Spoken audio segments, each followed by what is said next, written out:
अस्सलाम वालेकुम। आज का हमारा टॉपिक है एजेंट, होस्ट एंड एनवायरनमेंट। इसके बारे में ये जानते हैं कि जो भी डिसीज़ है वो अचानक नहीं होती। हर बीमारी के पीछे 3 हिडन फैक्ट फोर्सेस होती हैं। एजेंट जो कि सीड का काम करते हैं, होस्ट जो कि सॉइल का काम करते हैं, एनवायरनमेंट जब ये 3 चीज़ें मिलती हैं तभी डिसीज़ डेवलप होती है। तो आइए एक-एक करके डिस्कस करते हैं इसको। First, agent.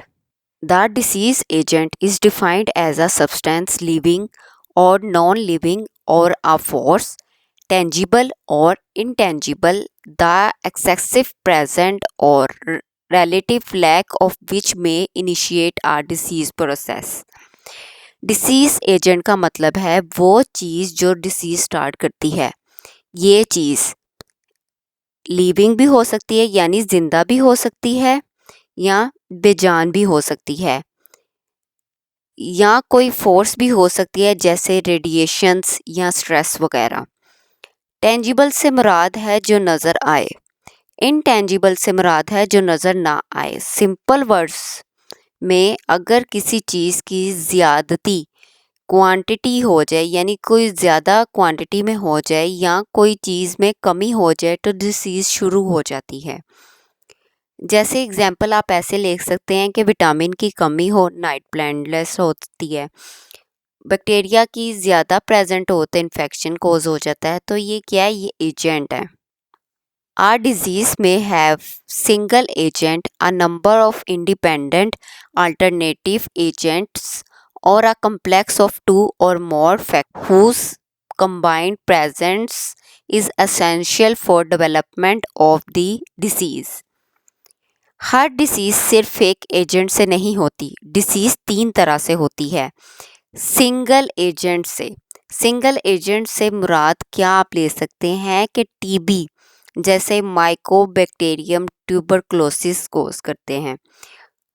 मल्टीपल अल्टरनेटिव भी हो सकते हैं, number of independent alternative agents भी हो सकते हैं, जैसे कि मतलब सिर्फ डिफरेंट एजेंट्स सेम डिसीज कोज कर सकते हैं। मल्टीपल फैक्टर्स को भी आप कंबाइन करके देखते हैं तो ये सबसे इम्पोर्टेंट कॉन्सेप्ट है एग्जाम फेवरेट। एग्जाम्पल आप ऐसे ले सकते हैं, मेल न्यूट्रिशन हो, इन्फेक्शन हो और पॉवर्टी हो। तो ये क्या चीज़ कोज करती हैं? डिसीज रिस्क हाई करती हैं। डायबिटीज़ हो, डायबिटीज़ किस वजह से होती है? जेनेटिक्स, लाइफस्टाइल और डाइट की वजह से। मतलब ये है जब 2 से ज़्यादा फैक्टर्स मिलते हैं तब डिसीज पक्की होती है। Classification of agent. Biological agent, these are living agents of disease, example viruses, fungi, bacteria, rickettsia, protozoa and metazoan। Biological agents वो जिंदा जर्म्स होते हैं जो डिसीज़ कोज करते हैं। एग्जाम्पल आप ऐसे ले सकते हैं जैसे वायरस हो, डेंगू हो, वायरस की वजह से ये डेंगू एक वायरस है, कोविड एक वायरस है, बैक्टीरिया टीबी एक बैक्टीरिया है, टाइफाइड भी एक बैक्टीरिया है, स्किन इन्फेक्शन फंगस से कोज होते हैं, मलेरिया ये प्रोटोजोआ की एग्जाम्पल्स हैं। तो नर्सिंग पॉइंट ऑफ व्यू से आप ये कह सकते हैं most infectious diseases biological agent से होती हैं। Nutrient agent, this can carbohydrates, fats, vitamins, minerals and water. Any excess or deficiency of intake of nutritive element may result in nutritional disorder, protein energy, malnutrition, anemia, goiter, obesity and night blindness. ये वो nutrients हैं जो body को ज़रूरी होते हैं, जैसे carbohydrates हो गए, फैट्स हो गए, विटामिन्स, मिनरल्स, वाटर वगैरह। जैसे प्रोटीन डेफिशिएंसी अनीमा कोज करती हैं, ठीक है। और गोइटर ये क्या होता है? आयोडीन डेफिशिएंसी की वजह से होती है। ओबेसिटी क्या है? एक्सेस फैट की वजह से होती है। नाइट ब्लाइंडनेस विटामिन ए की डेफिशिएंसी की वजह से होती है। यानी यानी अगर न्यूट्रिएंट ज़्यादा हो जाए या कम हो जाए तो न्यूट्रिशनल डिसीज़ हो जाती हैं। तो ये थे nutrient agent. Physical agent exposure to excessive heat, cold, humidity, pressure, radiation, electricity, sound, etc. may result in illness. Physical agents physical environment के एक्सट्रीम फैक्टर्स भी डिसीज कोज करते हैं, जैसे हीट स्ट्रोक, ये क्या ज़्यादा गर्मी की वजह से होती है। कोल्ड, हाइपोथर्मिया की वजह से। Radiation, cancer risk. Electricity, burn. Sounds जो कि लाउड्स होती हैं, हेयरिंग लॉस कोज कर सकती हैं। तो कम्युनिटी हेल्थ में ये ऑक्यूपेशनल हैजर्ड्स में भी आता है। Chemical agent, it may be endogenous, exogenous. Endogenous, these chemicals are produced in the body and causes diseases like uremia, urea, ketosis, ketones, and jaundice. Serum bilirubin. Endogenous chemicals वो होते हैं जो body के अंदर बनते हैं और डिसीज कोज करते हैं। एग्जाम्पल्स में यूरेमिया यानी किडनी फेलर, कीटोन्स यानी कीटोसिस, बिलीरुबिन यानी jaundice. Exogenous agents arising outside human host, example allergens, metal fumes, dust, gases, insecticides etcetera. Endogenous chemicals वो हैं जो बॉडी के बाहर से आते हैं, जैसे डस्ट हो गई, पोल्यूशन गैसेस होगी, इंसेक्टिसाइड्स हो गए, एलर्जेंस हो गए। ये रेस्पिरेटरी डिसीजेस और एलर्जीज का मेजर कॉज होते हैं। कौन? एक्सोजीनस। अब बात करते हैं मैकेनिकल एजेंट की। Exposure to chronic friction and other mechanical forces may result in crushing, tearing, sprains, dislocation and even death. Mechanical forces यानी फिजिकल इंजरीज। फ्रिक्शन यानी स्किन इंजरी जो कोज होती है। एक्सीडेंट्स जो इधर कोज हो रहे हैं, जैसे क्रशिंग इंजरी, ये क्या है? एक्सीडेंट। स्प्रेन्स यानी लिगामेंट्स की इंजरी। डिसलोकेशन यानी joint out of place. Nursing में ट्रॉमा केयर से डायरेक्टली रिलेटेड टॉपिक है ये mechanical agent. Social agents. These are poverty, smoking, abuse of drugs and alcohol, unhealthy lifestyles, social isolation, maternal deprivations, etc. Social factors भी disease का strong agent होते हैं। Poverty यानी गुर्बत, smoking हो गया, drugs, alcohol abuse, unhealthy lifestyles, loneliness यानी अकेलापन या सोशल आइसोलेशन, मैटरनल डेप्रिवेशन। तो पब्लिक हेल्थ में इसे सोशल डिटर्मिनेंट्स ऑफ हेल्थ कहते हैं। तो ये थी एजेंट और एजेंट की क्लासिफिकेशन, जिसमें biological agent, nutrient agent, physical agent, chemical agent और मैकेनिकल एजेंट और सोशल एजेंट्स आते हैं। तो अब एजेंट्स का टॉपिक फिनिश। नेक्स्ट स्टार्ट होता है होस्ट फैक्टर्स, जो कि इंट्रिंसिक होते हैं। ह्यूमन होस्ट में be referred as soil and the disease agent as seed. In some situations, host factors play a major role in determining the outcome of an individual's exposure to infection. Example है TB की। अब host factors की बात की जाए तो ये golden analogue है, एग्जाम मोस्ट इम्पोर्टेंट। क्या?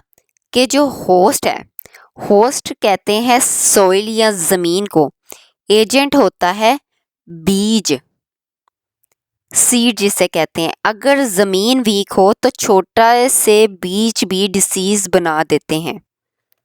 यानी weak immunity person TB easily develop कर लेता है। अगर स्ट्रॉन्ग इम्यूनिटी हो, सेम एक्सपायर हो, तो डिसीज़ कभी भी नहीं होती। इस लाइन का क्या मतलब है? इस लाइन का मतलब है कि कभी कभी डिसीज एजेंट से ज़्यादा होस्ट की बॉडी कंडीशन इम्पोर्टेंट होती है। सब लोग टीबी बैक्टीरिया से एक्सपोज होते हैं, लेकिन टीबी सिर्फ उनको होती है जिनकी इम्यूनिटी वीक हो। ठीक, अब होस्ट फैक्टर में क्या आता है? होस्ट फैक्टर की क्लासिफिकेशंस में आता है कैरेक्टरिस्टिक या फैक्टर्स और एग्जाम्पल उनकी। डेमोग्राफिक, जिसमें एज, सेक्स, एथनिसिटी आती है। एग्जाम्पल आप ऐसे कह सकते हैं कि ओल्ड एज के लोग में हाई डिसीज रिस्क होता है। बायोलॉजिकल, जिसमें जेनेटिक फैक्टर्स, ब्लड ग्रुप्स और एंजाइम्स आते हैं। यानी फैमिली हिस्ट्री ऑफ डायबिटीज़, ये क्या हायर रिस्क में पेशेंट्स होते हैं। सोशल एंड इकोनॉमिकल एजुकेशन, जिसमें education, occupation, marital status and housing आती है। यानी पुअर हाउसिंग अगर होगी तो क्या इन्फेक्शन डेवलप होगा। लाइफस्टाइल, लाइफस्टाइल में living habits, nutrition, smoking and physical activity आती है। यानी सेडेंटरी लाइफस्टाइल होगा तो ओबेसिटी, हाइपरटेंशन, डायबिटीज़ डेवलप हो सकते हैं। तो ये क्या है? ये इसकी खसूसियात हैं या फैक्टर्स हैं। तो ये थे फैक्टर्स क्या होते हैं और इनकी क्लासिफिकेशन। अब नेक्स्ट बात करते हैं एनवायरनमेंट फैक्टर की। एक्सट्रिंसिक फैक्टर्स होते हैं। Environment of man is divided into 3 components. यानी एनवायरनमेंट की 3 टाइप्स किस्म का होता है। पहला है इंटरनल एनवायरनमेंट, यानी बॉडी की internal balance. Domestic micro environment, यानी घर का माहौल। मैक्रो एनवायरनमेंट, जिसमें बाहर का एनवायरनमेंट आ जाता है। एक्सटर्नल या मैक्रो एनवायरनमेंट की बात की जाए तो ये फर्दर डिवाइड होता है फिजिकल एनवायरनमेंट में। This term is applied to non living things and physical factors, जिसमें एग्जांपल आती है एयर की, वाटर की, सॉइल की, हाउसिंग की एंड क्लाइमेट की, with which man is in constant interaction. In most developing countries defective environment is main health problem. Physical environment की बात की जाए, जैसे हवा, पानी, मिट्टी, घर और ये जो क्लाइमेट आ जाता है। नॉन लिविंग जो सराउंडिंग्स होती हैं, जैसे एयर है, water, dirty water, poor housing आती है, क्लाइमेट चेंज हो जाता है। तो डेवलप कंट्री जैसे पाकिस्तान जैसे में defective environment major health problem है। तो ये था फिजिकल एनवायरनमेंट। अब बात करते हैं बायोलॉजिकल एनवायरनमेंट की। It is the universe of living things that surround the man, including man himself. These things are viruses, microbes, rodents, plants, and animals. Some of them work as disease-producing agents, vectors of disease, and reservoirs of infection. ये living surroundings हैं, microbes, rodents, animals, plants, ये disease agents, vectors जैसे mosquito, reservoirs of infections बन सकते हैं। Psychosocial environment. This consists of complex of psychosocial factors that affect man, include cultural values, customs, beliefs, attitudes, morals, religion, lifestyle, education, etc. These effects may be positive or negative. Psychosocial environment की बात की जाए, इसमें mental plus social environment को जब combine किया जाए तो इसे कहते हैं साइकोसोशल एनवायरनमेंट, जिसमें आपके कल्चर्स आते हैं, आपकी वैल्यूज़ आती है, बिलीव आता है, आपकी education, lifestyle, social pressure, society pressure, ये हेल्थ पर पॉजिटिव या नेगेटिव दोनों इफ़ेक्ट डालते हैं साइकोसोशल इन्वायरमेंट। एग्जाम्पल आप ऐसे ले सकते हैं, जैसे स्ट्रेसफुल सोसाइटी हो तो नेगेटिव इम्पैक्ट क्या आएगा? ये आपको डिप्रेशन कोज करेगा। अगर हेल्दी कल्चर हो तो इससे आपका जो मेंटल हेल्थ है वो बेटर होगा। तो ये थी एनवायरनमेंट, जिसमें 3 चीज़ें आती हैं, इंटरनल एनवायरनमेंट, डोमेस्टिक या माइक्रो एनवायरनमेंट और एक्सटर्नल या मैक्रो एनवायरनमेंट। एक्सटर्नल एनवायरनमेंट में हमने फिजिकल एनवायरनमेंट पढ़ा, बायोलॉजिकल एनवायरनमेंट, साइकोसोशल एनवायरनमेंट।